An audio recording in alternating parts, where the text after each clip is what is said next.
Ford Ka 2018, tá? O que acontecia, pessoal? O cliente, ele chegou na oficina aqui, o carro tava fazendo barulho, né? Parecia até barulho de câmbio, mas não era. Eu vou explicar para vocês. Chegou aqui fazendo barulho, tá? Parecendo colar de embreagem, né? O cliente pensou que era câmbio, mas na verdade a gente até pensou também que era colar de embreagem, mas porém esse carro ele é atuador. Quando o carro é atuador, é muito difícil, né, dar esse barulho estranho que estava acontecendo no carro dele.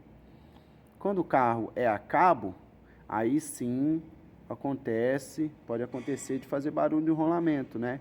Qual que era o sintoma? Você pisava, o barulho parava, e quando você tirava o pé, o barulho continuava, né?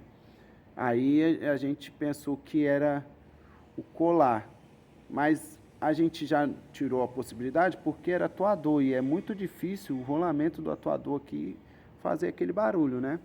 Tiramos a embreagem, e a marcha dele também já não estava difícil de engatar, então a gente já deduziu que era um pouco a embreagem, tá?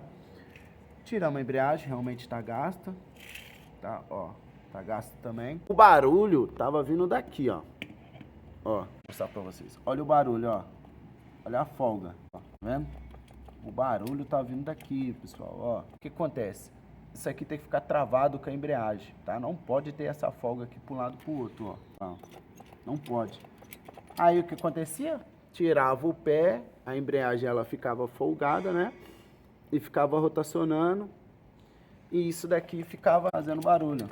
Aí quando pisava, pressionava a embreagem e não fazia o barulho porque a embreagem ficava pressionada. Mas também, quando ele passava a primeira, dava uma tripidada. Tava tripidando, né? Quando eu passava a primeira. E era esse motivo aqui, ó. Tá? O Ford Ka 2018. Oficina Cardoso aqui. Tamo junto, galera. Esse é o vídeo de hoje.